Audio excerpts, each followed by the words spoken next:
总，萧炎回来了。Halo guys, welcome to my channel. Jadi di video ini admin akan melanjutkan alur cerita kemarin. Xiaoyan, apakah kamu berniat untuk mengambil api surgawi milik Han Feng? Xiaoyan pun hanya tersenyum. Ketua pertama menambahkan, Xiaoyan, bukankah seorang alkemis hanya mampu menggunakan satu api surgawi? Bahkan sekarang kamu memiliki dua api surgawi. Dan terlebih kamu juga ingin api surgawi milik Han Feng. Namun Xiaoyan pun mengatakan mendapatkan api surgawi adalah hal yang sangat luar biasa.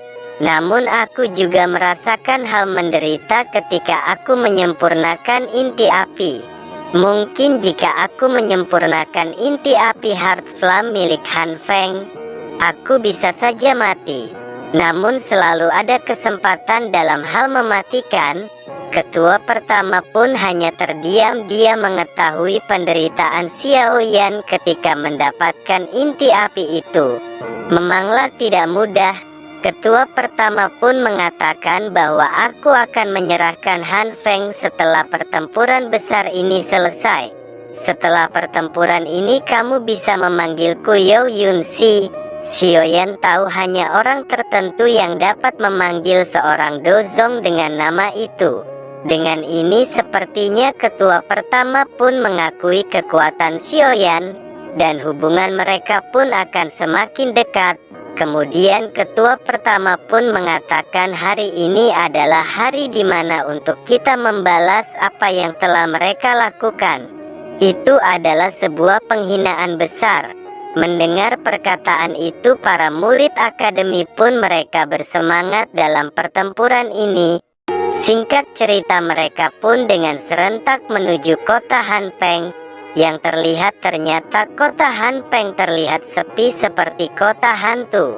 Tidak lama setelah itu beberapa orang pun langsung muncul dari salah satu rumah dan langsung terbang ke atas langit. Yang tidak lain itu adalah Han Feng dan organisasi hitamnya.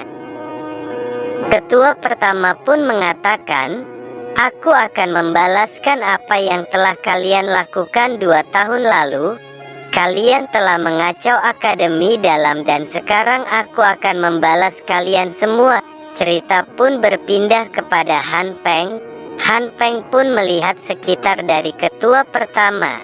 Tiba-tiba dia pun tertuju kepada seseorang. Dia melihat ternyata itu adalah Xiaoyan yang telah muncul dari kematian. Han Feng masih belum percaya ternyata Xiaoyan masih bisa hidup.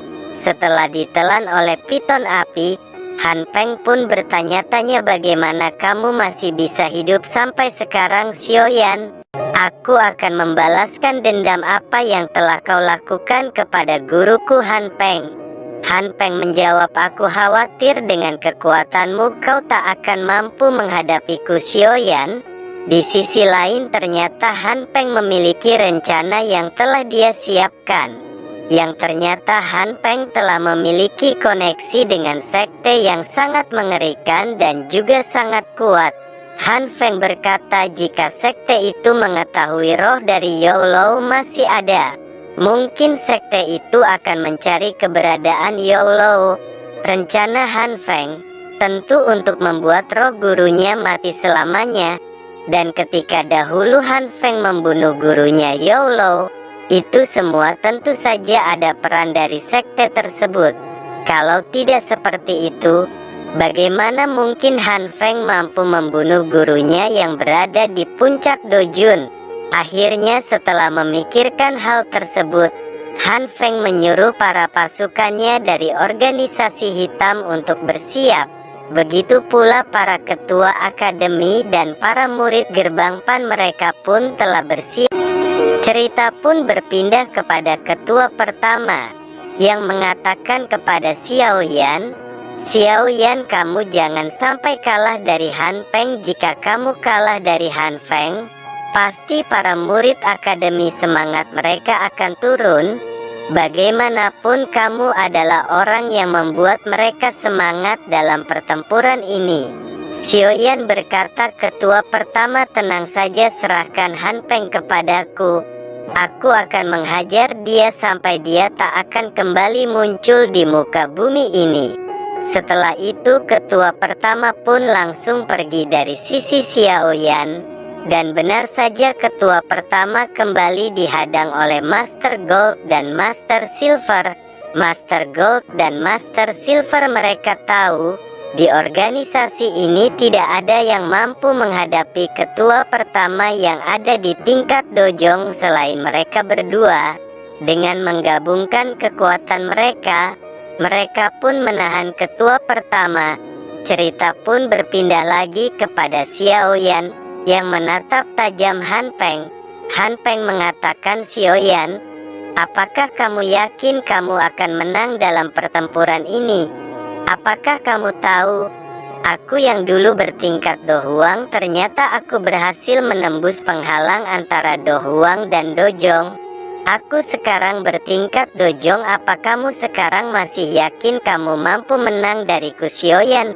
Xiaoyan pun berkata, apapun peringkatmu aku tidak peduli, pasti aku akan menghajarmu. Kemudian Han Peng menambahkan, ternyata api surga yang membuat takut Heart Flame milikku adalah Grand Lotusmu. Aku tidak mengira api surgawimu yang berada di tingkat lebih rendah dariku mampu menakuti api surgawi milikku. Han Feng belum mengetahui Xiaoyan telah menelan inti api merah. Kemungkinan besar api surgawi milik Han Peng ketakutan oleh inti api merah Xiaoyan. Kemudian Xiaoyan pun dengan amarah bergelora, dia pun menatap Han Peng. Dan dia berkata, Han Peng, kamu sungguh beruntung, di saat pertarungan sebelumnya kamu berhasil lolos dan masih hidup sampai sekarang. Namun kali ini aku tidak akan membiarkan kamu lolos seperti waktu itu. Han Peng yang mendengar itu tentu dia pun juga marah. Dan dia berkata, Xiaoyan, di saat pertarungan waktu itu, apakah kamu tidak sadar kamu menang dengan bantuan kekuatan dari orang tua yang sudah mati? Jika kamu menggunakan kekuatanmu sendiri, kamu tak akan mungkin menang dariku. Mendengar hal itu, Xiaoyan pun langsung mengeluarkan aura kekuatannya. Ini semua sebagai jawaban apa yang dikatakan oleh Han Peng. Sekarang Xiaoyan yang telah keluar dari dunia magma, dia telah menjadi sangat kuat. Xiaoyan berkata, sekarang aku tak butuh kekuatan dari guruku lagi. Aku akan menghajarmu dengan kekuatanku sendiri. Aku akan membalas apa yang kau lakukan kepada guruku.